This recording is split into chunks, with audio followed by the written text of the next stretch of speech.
Welcome to Coffee and Cannabis. I'm your host, Alyza, and this is... Corey, what's up? And today we have Kay with us. It's a little bit different of an episode because we wanted to give you guys a different kind of energy, a different kind of vibe, and really, teach you a little something different this episode. So, Kay, you want to introduce yourself real quick? Tell people a little bit about you. Hey, what's up, guys? My name is Kay. Good friends of Corey. Just met Alyza tonight, and I will be investing in the other side. So, before we get started, today's coffee is from Griot Cafe. It's a local cafe in Jersey City, actually in the Heights. So, we want to start showing love to a lot of the local spots. What? And I was going to say what I'm smoking. What am I? Hold on. Is this fucking gas from Nathan from last week? Nah, it's not the good. That's Gushers. That's Gushers. Woo! It just caught you good. I can't even get my shit out. Go ahead, Corey. Please take it. Well, Alyza's smoking Gushers. I am smoking fried ice cream, which is real heady right now. That shit is hitting. And Kay has a legit 9 to 5 and can't just, be on camera smoking, burning it down. But he is a friend of the plants. He's the only one that we're giving a pass on this because, one, he's one of our investors, and two, we need him to keep his job. Facts. So he can invest. Right. But back in his former life, he used to blow that down. Facts. Facts. Big facts. Yeah. So, all right, so in this episode, we're going to be interviewing Kay and just learning more about investing. Right, so when we talk about this cannabis industry, one of the greatest challenges, especially for minority and diversely owned businesses, is that they can't come up with the funding. And a lot of people don't know that actually when you go to convert your license, if you go the conditional route, you actually have to show the governing body, typically of wherever you are. Most of the time we're speaking to New Jersey because that's what we know best. But typically you have to show them that you have the funds, right? Why are they going to give you a license for something that you can't afford or can't open? At least that's their theory behind it. So clearly it's getting Corey today too. Straight gas. Okay. I'm like, this guy's dying in the corner. Basically, a lot of people don't know that this part of the process is a big challenge. And last week, you heard me complain about this process because you got to convince other people to basically believe in you. So I just want to know, what made you believe in us? I think that is my number one question. Being a minority investor, when we came to you and you joined our pitch and you learned about our company, as someone who has to say, I want to look at the financials of this company, I want to look at the people, I want to look at what they're doing, I want to look at their industry, and I'm sure you haven't had a tremendous amount of pitches from a ton of cannabis companies, but be that as it may, you still heard us and said, I'm going to give a significant amount of money to these guys to do this thing. What was it that we put in this package that made you believe in us? So it would probably be, Corey approached me. Obviously, I didn't know you. He approached me with the idea. I sat back, thought about it. I've lived in multiple states, so I know how dispensaries kind of work, just not behind the scenes like you guys would. So I sat, for your pitch meeting. I liked what I heard. I spoke to my investment partner, which is, I'm not ashamed to say it, my father. We sat back, we looked at it, we thought about the numbers, we thought about the potential numbers, because from what we heard, we know that was grossly understated. I know someone who works in the Patterson dispensary. Okay. So I heard about the numbers from there, and I'm like, all right, if they can do this in Patterson, imagine what we can do in Jersey City. Right. I also like to invest in multiple things. Corey will tell you, I have my hands in everything, a lot. Yo, Kay is the plug. Y'all can't see his sneakers, so maybe the camera's catching them, but you got them catching. Kay got sneakers. I had a barbecue one time, and Kay came over in the fear of gods, and I was like, take them shits off and take them back to your house. Don't come over in my backyard with multi-$1,000 sneakers on. Don't disrespect me like this in my own house. One, fuck you. You gonna come over here with the fear of gods on? Disrespectful. And the nigga owned 2 pair. But the point is, I'm over here slopping around ribs and shit. I got barbecue sauce flinging everywhere. Nigga walk in my backyard with fear of gods on, not fly. I was like, yo, take them shits off. He was like, nah, I wear these shits. And I was like, fuck you. So yeah, Back to you. So, I mean, pretty true. But no, I do like to have my hands on everything. You know, I was fortunate enough to get into the crypto scene very early. Yo, I don't know if it's just that we have not. I'm like, what is the problem? Yeah, you ain't never coughed this much. Yeah, I'm dying.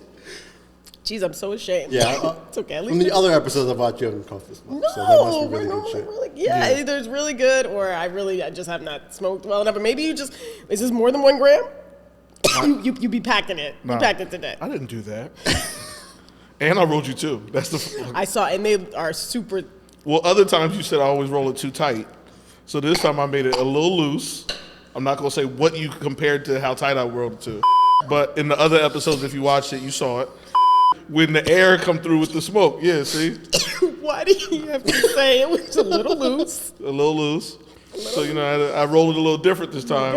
And now it's f***ing you up. That's what you get. You drink some coffee. There you go. I'm going to be way higher, way faster. Yo, watch the episode. No. As this hour goes No, by, don't do it to me. you're going to see her eyes get lower and lower. Yo, you know when Alyza is high, her eyes get, oh, yeah, eyes already low. Yo, you about to be fucked up. This is terrible. Yeah. So anyway, back to K. Oh my if God. you need an Xbox or PS5, K got you. But K's an investor. Appreciate you going on this ride with us. You know, your family, my family. We cross the street neighbors. We see each other like every fucking day. But yeah, I think like even in your family, like your sister is heavy into you know the cannabis culture and She is. and really it gets down. I done blew it down with her also. Yep. So I think the coolest part, and maybe, is how cool your parents are about it, because you know they old school. Yeah. And your dad knows what I do and obviously knows the business and everything. And like, how was that experience?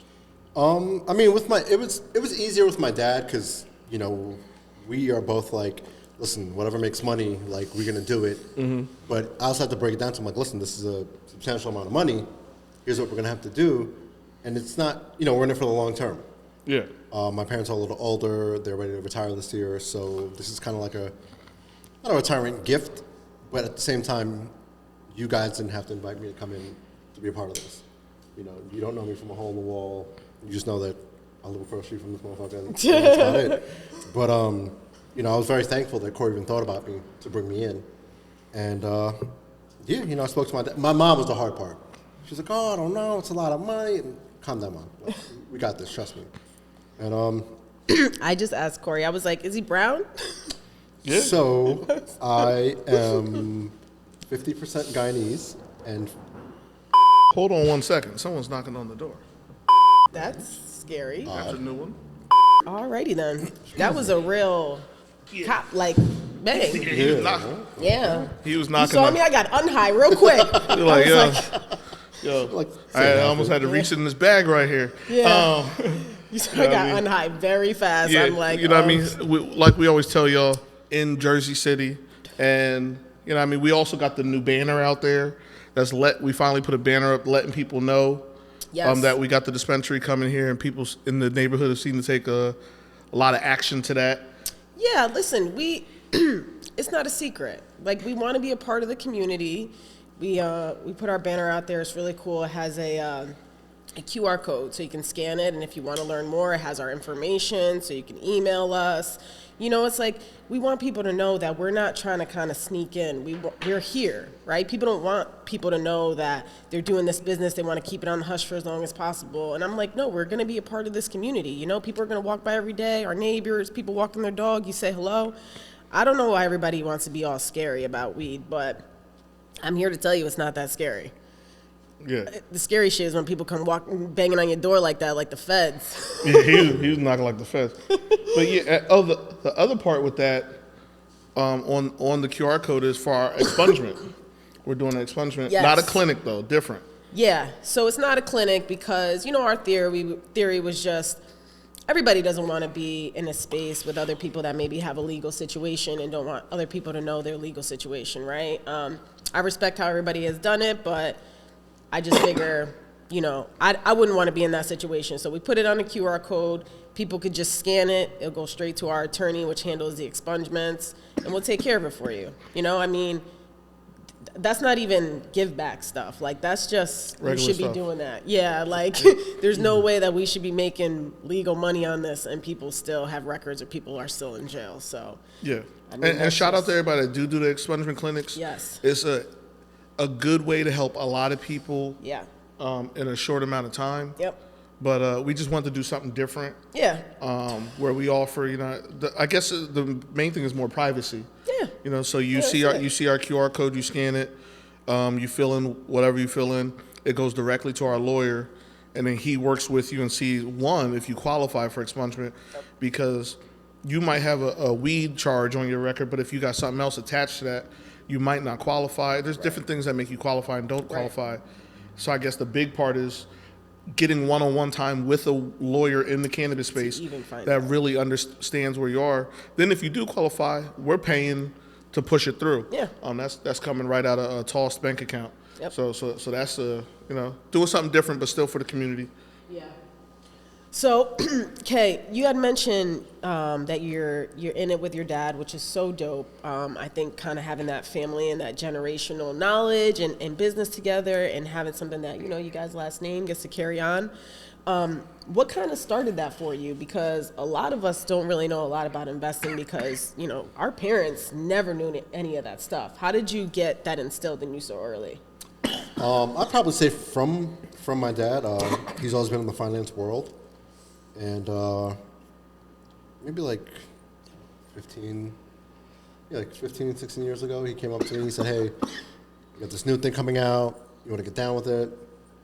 I need the money. I'm like, bro, like I make $400 every 2 weeks. Like, I don't got it like that. He's like, all right. He's like, I'll put it up. You pay me little by little. And then, after being in the corporate world and I didn't know what a 401k was. I didn't know what a stock plan was or anything like that. And, after just doing that, watching movies, reading, I decided, I was like, listen, like the real goal is to make money in your sleep. And that's when it kind of instilled in me and I wouldn't say money hungry, but I came more infatuated with the idea of wealth. I don't want to be rich. I want to be wealthy. I want to be wealthy. Yep. Rich people work for the money. Wealthy people sleep and get it. Exactly. Yeah. And, I have a young kid. And I really, after all this, it's all going to her. Yeah.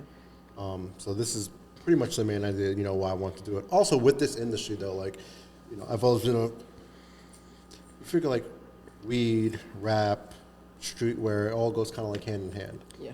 I'm heavy into music. I'm heavy into streetwear. Can't smoke weed right now because, but it's kind of like a give back. Right. We used to do this back in the day the wrong way. Right. Now I want to do it the right way, and Yeah. here we are. Yeah. Well, I think a big part of that is incredible. also you don't have to be a millionaire or crazy rich to invest. Yeah. This is a big investment, Yeah. but you've been investing for a while and didn't always have what you have. No, not at all. And even though you can afford to do this investment, it's still a percentage of something. Yeah, it's Yes. still. So, you don't have to be rich or wealthy or a millionaire or whatever. I think all of our investors kind of show that span of like, all of our investors are people we know or directly connected to us and are investing good, serious amounts. But all of them, oddly enough, like got it from somewhere different. It's from Yeah. previous investments. Some Yep. people, cashed out on a family something, Yep. or home equity loans. Couple of them took Couple of them, flip houses and do things like that. So the money's coming from that. Them giving this investment to us, which the reality is a longer investment. It's a long-term investment in that respect. It's a lot different than getting your money right back flipping a house, right? Yep. So this is a house that they didn't get to flip because they're holding this money for this. Yep. And that just kind of shows that a person from any kind of financial level and walk of life can still be an investor in the first place. Yeah. You What know. would you say is a great entry point for someone who's thinking about, okay, I know investing, and they're thinking about wealth, right? And they're like, I know investing is an important part of this path. I don't make a tremendous amount of money, but I want to start doing something. What do you think is like the best entry point to just start? I would say be smart with your money. Like Corey spoke about, I'm a huge sneakerhead, and what I used to do to save money is, if there's a shoe I wanted, and I wasn't able to grab it, I would still take that money and put that money away like I paid for the shoe. You know what I mean? Okay. So if I missed out on that $180 shoe, I threw that $180 into another account. Okay. I still spent the money. That's kind of smart. Yeah, but you didn't get the shoe. Exactly. But I still have the money in the stash. That's pretty. You got to be pretty disciplined to do that. Because most people would be like, "I want this fucking shit." Oh, listen, I'm not. I gotta find I'm this not shit. whatsoever. But My pockets would have been itching. I'm like, I just nah. told myself, you have to be. You have to be. And Okay. after that, then I started getting into. When COVID hit, I really got into sneaker buying really heavy. I was selling sneakers, PlayStations, clothing. I mean, Corey's a client. Funko Pops. Anything to make money. And my other advice would be to, a lot of people just live paycheck to paycheck, or they have one bank account, one checking account. Keep your money in different places. You never know. Yeah. Keep a stash in cash. Have a savings account. Have a checking account. If you can get into 401k, it's not for everyone, but if you can do it, do it. Right. But just be really smart with your money. Yeah. That's what I would say. Discipline. Yeah, that's all it takes. Yeah, discipline. It's hard. It really is hard. I think it definitely comes down to that, because even if it's like just buying a stock, kind of like what you said, Corey, you don't get your money back immediately. So to just buy that and then sit on it and hope in a few years it actually makes more money. And then the idea is that you can't just buy one, right? Like if you buy an Apple stock and it's $130, I guess if it goes up to $200 in 5 years, cool, you made $70, but it took you 5 years to make $70.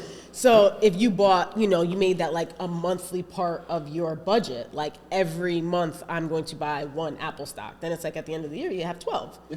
And then you got 70 times 12. So, but it's the discipline, because somebody could easily say, but $130 is eighth of cookies. Yeah, for real. So, yeah. Well, I don't know. I just want people to understand that like this investing stuff is really important for the minority community to really get to the next level, right? So that it's not just you have one generation before you. I don't have any generations before me. Some people maybe have one or two. That's really the max. The Rockefellers have like 17 generations. They also run the world. It's a different story. But a lot, like the Hiltons have like 9. Carnegie's have like Dumb amounts. Yeah. It's so crazy. Yeah. I feel like people don't look at those numbers. Like black and brown people with wealth, maybe if it's 1 or 2 generations before, we got families that got 10 to 15 plus. That's insane. That they've maintained that wealth that long. Yeah. Yo, that's so crazy. You know how far back that goes? Like, yo, we haven't touched money for a long time. Nah. Yeah. We really haven't. Well, one thing with that, and I guess the part of that I learned from my mom, who was a single mother in the military, all that. She had like, to this day, has like 5 life insurance plans. Like at every milestone in her life, she'd get another one, and they don't all not all going to me. Some are going God kids and things like that. But it's like she's creating another level for wealth for her next generation. Yes. I did the same thing when I got married. Got a decent size one that like if one big enough for if both of us passed or one was passed to retire. But then when my kids were born, I got ones on them, and also when we got married, we after our kids were born, we raised what we had for us so that they'd be taken care of, so that the house be paid off. The other thing I did was I took 2 life insurance plans out on my son. One is for him, in the sad event he passed away. The other one is for finance reasons. You put you'll never get a cheaper life insurance plan than when your kid is brand new out the box, no health issues. Like literally, it's like we waited 6 months, perfectly healthy baby boy, cool. Call my dude up. Yeah, I need an insurance plan for him. Okay, little one, decent one. Yep. And I need a separate insurance plan that's in 20 years I can cash out on. Yep. And take that money, and then he'll still be able to eat off that, but I'm taking all the profit off of that, right? And creating that cycle of wealth. That's when, and that was a big thing back in the day, I think 1950s or whatever, where it got blown out there that the underwriters for insurance plans were purposely not allowing blacks to get certain level of insurance plans Yep. because they knew it created generational wealth. Yep. Like I learned that from friends in different cultures, whereas first thing, everyone in their family got like at least $1 million life insurance plan, Yep. which they get when they're born, the cheapest it's ever going to be. And they keep folding them things up. Yep. And it's like, it's a mandatory thing. Yes. You know, so when dad dies, I get that money. And when I done, my kid get that money. And we just keep recycling that money over and over again. But there's also some other sad truths with that same thing, because the Black and brown community doesn't like to talk about death. Yeah. So when we want to have those conversations about getting those policies, it's such a taboo conversation. And in those other communities, it's what you do. Because it's a factual thing. Yeah. Like I already talked to my daughter about like Kay, like what you pointed out for your daughter. This isn't for us. This is for all of us have kids, young Yes. kids. Yep. This is like the other day I was in the car picking up my daughter from school, and she started talking in the background. I muted, and I told her, I said, "Do you want to be rich someday?" She goes, "Yes," because we've already explained the concept of money and how that works. Daddy goes to work, he makes money. I was like, "Do you want to be rich someday?" She goes, "Yes." I said, "Well, Daddy's on a call to make you that, so we need to be quiet right now." And she was quiet then. So she's like, "Oh, he out there trying to make me rich. Okay, cool. Let me sit back." And she's only 7. Yes. But you have to. She's also an Aquarius. Yeah. You have to one day apart on your birthday. Yes. But you have to explain that things young. You have to grow up. Even if you don't grow up having money, you need to grow up understanding money and how it works in the world, and the function of your parents, what they're doing to create that for you. Yeah. So it's no confusion. I don't magically disappear for 8 hours every day or whatever it is. Right. Daddy's out there getting money. Or if you see me on a Zoom call late at night, Daddy is doing this Right. so that we can have what we have. And also letting her know some of that work you see me doing is for you to have that. Right. Not even for me. Yeah. But yeah, actually, that's a good point. You just brought up that she's an Aquarius, and y'all share one day apart in your birthdays. Yes. And your birthday was this week. Yes. But we didn't get to belated. celebrate it, so Ooh. so we just gonna have a little celebration right Loves here. to You know what I be mean? fancy. Huh? Loves to be Yeah, fancy. he's like a bougie bitch I on the know he low. is a Yeah, bougie I'm bougie. bitch. It's a bougie bitch. Well, because Bougie. I'm bougie, but you were the one that was on vacation for your birthday. I was. So some of us that love you, I went to New Orleans. so Yeah, some of Mardi us that Gras. love you didn't It's get to celebrate it, Let's do it. and we celebrate. Let's make it happen. I got all types of things in this bag. Corey comes here with everything. Yo, a hookah. I'm an Man is like engineer. I'm an fucking engineer by MacGyver. trade. Like I really love be it. thinking about what could I need there. You know what I mean? And I was like, oh well, Yo, the first time I met this man in my house, he walks into my house, walks into my kitchen. He's like, "Let me map out your kitchen for you." I'm like, "Yo, I'm like, what?" And he's like, "You put this here, you do this, you do that." I'm like, your kitchen. yeah. I was like, nah. If you move the table here, if you move the table here, you know what I mean? We could do this. We could do that. We got to give some to Jalen. Yeah, get. Yeah. The producer. Let's see. We make him come from around. Here you go. the behind the scenes Yo, man. don't be trying to be in front of the camera either. You're not the talent. I'm playing. You're the talent. I told you, That's the real bougie talent. bitch. You turn into a diva. Go All nuts. right. He's like, I'm a star now. Everybody Oh, sees, yeah. Everybody sees me in the shorts. Yeah. Hold on. To Alyza's birthday, to health and wealth and prosperity. Yes. Salud. Good stuff. All right. Well, I guess this is a great time for You Don't Know Jack. Oh, we got to turn labels. They not paying. Oh, We turn yes. labels. They not paying. Yeah, you have to cut that check. All right, You Don't Know Jack. So, Corey, I have 3 for you. Reminder of, I do not know these questions. Yeah, no. I hope you know these answers. Why are blunt wraps bad for you? Well, because it's still a leaf. You're still burning something.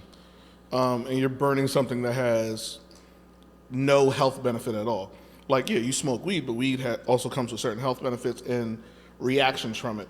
And a wrap or cigar leaf or anything like that, it's still burning something. So you're still inhaling something that's burning. That's why I personally am a blunt roller, but smoke dabs, smoke out of a cone. A lot of cones they have organic, kosher, all types of cones now out of hemp.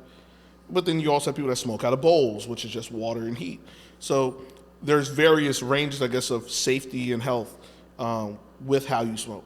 that was actually going to be my next question, was what are some alternatives for people? Because, you know, I try to be very health conscious, and I actually hate to smoke this. I like to smoke hemp wraps or the cones because I'm lazy. Oh, I'll get you some cones. We do that. But, you know, I know these are easy to roll, and then the bodega's right there. You know, it's kind of like a Jersey City thing. What are you going to do? Yeah. We literally walk right around the corner to get the wraps. Yeah, so. All the time. We support in the neighborhood. Give back. So I'm just like, you know, I just smoke them, but we want to give some alternatives for people because I think some people think that that's the only option. Yeah, so right now, probably the flyest thing out there to smoke out of is a Puffco Proxy. It looks like an old, like the old school British, what is that? Pipe. Oh, a like pipe. Looks like an I've old school seen pipe, that. but it actually has a whole heating element in it that heats up resin, flour too. You can even separate the kind of the innards and put a different outside on it and make it fly, make your own shit. We should get some products and try them on here. I could get us a Puffco. Yeah, that would be Have to fun. come out the company's budget. That shit ain't cheap. But you know, there's a lot of things. G pens. Everybody knows G pens. Yeah. The Puffcos, gravity bongs, fucking the volcanoes. You see the cats blowing the shit into the balloon. Yeah. So it's a lot of different things out. Literally, you can just Google smoke weed out of, and the shit will just pop up. But all right, plenty of different options. So the last question I got for you is, why is the water so important in the growing process? Well, for the most part, most growers are putting their vital nutrients in the water supply, right? Okay. So that's the first part. You want your water to hit the plant. I'm not a cultivation person by any means, but you know, a lot of the water treatment, as far as nutrients and all that, happens before you even give it to the plants, and then you got to put it on a water cycle. You don't want to overwater them, but obviously you want to give them enough. Then they're pulling out the root balls to see how the root structure is, that the roots are growing and searching for the water and all that. And your city water that's coming in for it, that's important too. Most high-level growers are using some kind of RO system. So they're taking the city water, doing a RO system, which you can actually get pretty cheap. You can Google and get cheap like RO systems. And then now that they have this pure water, then they're treating that with the specific nutrients they want the plants to get to help them grow. So is that like filtered water? Because you said it's from the city. So you take the RO system is that filter. It's reverse osmosis. So you're literally turning the water into like the most basic form. Okay. So that there's no outside things before you put in what you actually want in the plants. I feel like I can understand how the water is important though anyway, because you ever been somewhere and they're like New York style pizza, and that pizza do not be tasting like New York. Or bagels. Yeah, exactly. It's the water. So the bread and, you know, whether it's pizza dough or it's actual bread or bagels. Bagels is another thing people be trying to replicate. Other places do not be tasting like New York bagels. It's definitely not the same. So it's the water though. It is. It's the water. It is. I lived in Arizona and they had a raised pizza out there, and he matched the pH level of his water to New York City to have authentic pizza. Are you serious? He understood. Was he originally from here? He's originally from New York, yeah. So he knew better. Yeah. He didn't just put it on some shit. Yeah. Yeah. Wait, did it actually taste like it from New York though? It's all right. Yeah. At the time, it wasn't really. Still worked it. You know. He was like, it was a good try. Listen, yeah. Not like a slice from the city. Yeah, no. Yeah. You can't. That's just what it is. After club, after bar. Yeah. All right. So, I want some more. Get some more. Yeah. This is outstanding. So, Porter, I think the last thing that I wanted to just get into was kind of that whole conversation about the generational wealth and like just to tell the people kind of how we got to this part of our process, because everybody's navigating this cannabis thing differently, right? Some people, we heard, hey, last week he had said that he's 100% owner of his. He's been, funding everything himself, although as it's getting more expensive, he's cool with bringing people on. There's some people that have completely sold almost their entire company down to the minimum that they needed to hold on to, which is 51%. And giving the whole thing away to venture capitalists, MSO, whatever. But let's kind of talk about like how we got to the decision of doing it the way that we did it. Well, one thing with that, let's scroll back a little bit, and something you said was, does the state or the governing body that gives out cannabis licenses need to do auditing of if the people that got that license still hold the certifications that they got that license with? So, for example, if you got a license for Black and brown owned, woman owned, disabled veteran owned, all the boxes you check, and you sell 60% of the company away to some company from Colorado or somebody else infiltrating, I don't know if the governing body goes back to see that, that company's not woman owned, Black owned, disabled veteran owned now, and now it's just corporate owned. Right. And should there be a fee for that, a tax for that? Should they lose their license? Right. If they can't maintain the certification that they originally got the license for? Well, my hope is that the state is going to provide, every time they have those meetings, they provide the numbers of who got the conditional licenses, who got the annual ones, divvy it up by, disadvantaged types of businesses. I wonder if they're going to do that on a yearly basis. Because if they do, that means that they need to continue to follow those licenses. Yeah, and I think the main point with that is that, because I ain't hating on nobody, do it how you get it how you live, but I'd like to see a lot more of the bigger corporations come in and not take majority stake. Yeah. So, let big company X come in, and they like, we're going to take 60%. And you're like, legally, you can't. You can take 49%. Right. Where you still have that managing interest in the company. Yeah. I think that's a big thing. And that came into talks when we were talking about with our investment group and sitting there and having those conversations and questions. And one was, about selling the company at some point. And it was like, well, unless we outright selling it, we can't sell it to a certain point because we're going to maintain our certifications. Exactly. Which we got all the certifications. Big Alyza, show respect. Fourfold. Never in my life, all the things that made my life so hard, I never knew that it was going to come one day and help me. Yeah, so like 3 times over. Yeah. A lot of times over. Mad, it's like, damn, you check all the boxes. I used to be in that uniform, in my freaking Crocs, walking through the desert, going to my Connex box where I live, like, this shit sucks.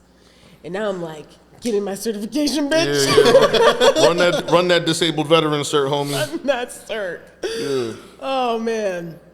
Well, for me, I just feel like, yes, we may make money, but when we're talking generational wealth, and like we all said, it's about our kids and who's going to get it after us.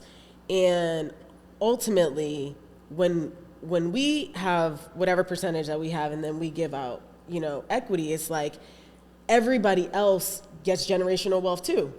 Yeah. Because now we spread it out to more people. Yeah. And when everyone is Black and brown, you're closing that gap when we talk about the wealth gap that exists, right? And that there's not enough Black and brown people that actually have wealth. Correct. Then, people glorify Jay-Z for this all the time. Yeah. About all the deals that he's done that have been just so smart. Yeah. To get ownership. And for so long, people didn't understand that ownership and selling a company and IPOs, and that's how people been getting rich out here. Yeah, it's a flip. If people could take the hood mentality of flipping something and turn it into legal things, but like investment related things of like, I invested in this, I worked it until it got to a point, I pulled out or got bought out. Sometimes it's okay to get bought out. I was on a cultivation license, and I had a small percentage, single digit percentage, and they were like, we're going to try to sell it. And I was like, all right, cool. Listen, send me my check. Send me my percentage cut. That's it. I'm good. I ain't have to do too much. Yep. It's all good. Yep. And I think that's the part that people don't get. I think it's also having a plan for how you spend the money from that investment to create the general. Like for me, my percentage and equity in the company is going to an entity, and the trustee of that entity is my kids. Right. And all the dividends that come from having this are going to go into that entity, and I'm going to use that entity to buy property.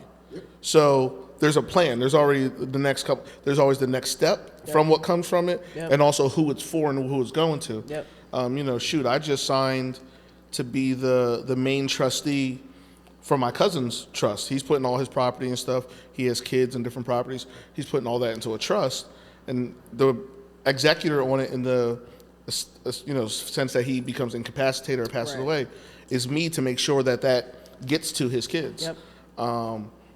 That's just smart. That's like understanding that it's one thing to own a bunch of, I know everybody flipping houses, Airbnbs and all that, and getting all that, but how is your business set up? What's the structure of your business? Yeah. And who's the recipient of your business? Is that already set up? And are those assets protected for the long haul to pass down to your generations? But I think that goes back to the discipline. So a point you said that really makes sense is the hood mentality. Yeah. So I kind of use the hood, you know me, I still use the hood mentality even at my age because I feel it works. I've always liked money. I've always been like a hustler, but I do it in like the legit way now. And I feel like with even the hood in general out there now, even people I grew up with, if they were not smart enough, but if they were more disciplined, you're looking at fucking CEOs, VPs, presidents, like all types of shit, but it's just, they don't have that mentality, and it's like, there's not a way for us to learn that. It has to come from us. And luckily, like, my dad was there to help me. Like, I never understood when I was younger, my dad was just cheap as shit, and now I get him, like, you're right. But is that something that's lost specifically on our generation? Because we all grew up with the knowing money under the mattress, money in the freezer. When my grandma passed, we found envelopes of money all over the house. Like you're in the china cabinet, you're pulling out something. Oh, it's another envelope. You always gotta have a stash at home. Yeah, she had literally. Yeah. I don't know what she has stashes all over the house. It don't matter where we've gone in the house Always. Since her passing. You randomly find an envelope. And then she was saving money for other people in our family. The envelopes fall out, it'd be like Aunt Christine. It's like, oh, this was Aunt Christine's money. Hey, Aunt Christine, we found your money. So that's a nice lady right there. Her sister, but it was one of those things of like, Aunt Christine might had a bank account but didn't trust that had a cash on her because that discipline. And instead, she's like, all right, I'm going to give it to Jerry. Jerry going to hold it. Jerry, my grandma, literally in an envelope in the back of a cabinet where you had the good china, the good plates. One year we finally, we're going to pull the china out. Envelopes just start falling out. We're like, oh, well, that's when she was hiding those ones. But think about it like this. How many people, because I guess we're all around the same age, how many people that we all grew up with, how many people our age with kids, how many of them do you think are teaching their kids the importance of a dollar and to be disciplined with their money? Even if our kids are younger, because we know we have our friends in our circle that have older kids. Mm-hmm. Do you think they're teaching their kids about money? No. But that's why it's important. Like I told you, I'm already teaching my 7-year-old. She gets an allowance. It's purely based on if she wakes up on time, makes her bed, brushes her teeth without being told. $1 a day. Some weeks she hit $2. Some weeks she hit $5. But I know my 7-year-old really proud right now because she got $103. And she's been holding on to it. Like the last time, it was like a week from her birthday. She's like, I want to buy this app for her iPad. And I was like, your birthday's in a week. And she was like, I'll pay for it. She went upstairs, handed me them $3, and I put it in my pocket. And she paid for it herself. A 7-year-old having that understanding of like, I have money, and I can afford it, and I'll pay for it right now, and I'll barter and wager this situation, right? Granted, she's not like the next Rockefeller. She's an Aquarius. But you don't know. But I'm saying in the sense that like when she went to Target the other day, she was mad. We went to Target, and I only let her bring $20. And when we got to Target and the toy was $30, and I was like, you don't have enough money. She was like, she had a whole meltdown. You didn't let me bring all my money. I can actually afford it. And da-da-da-da. And I was like, yo, you don't need it. But yeah, but See, like. That's why I like that kid. Yeah, she says, yeah, all right. I like that. Yeah, but, so she still won't blow the bag. But at least she's understanding of like, you got to do something to get the money. Yeah. And what the money's for. So I think you have to do it. You do. And we might not have had the right people teaching us that growing up, and a lot of us still don't do it. But you got to start at some point. At some point, you're just gonna be like, all right, we're gonna start doing this. Yes. So somebody got to change. Somebody got to change the narrative. Well, listen. Just disclaimer. I promised Jalen that we would say like, subscribe, click The write a buttons. comment. Definitely like and subscribe. All the things. I promised him I would say that more. I probably am not supposed to say it at the end. I'm probably supposed to say like in between every once in a while, like comment, subscribe. I'll get better with it. But anyways, that's pretty much it. I think by episode 10, we'll give you a real ending. We'll really talk about it. We still don't have no fucking ending. I know. We'll figure it out. Peace.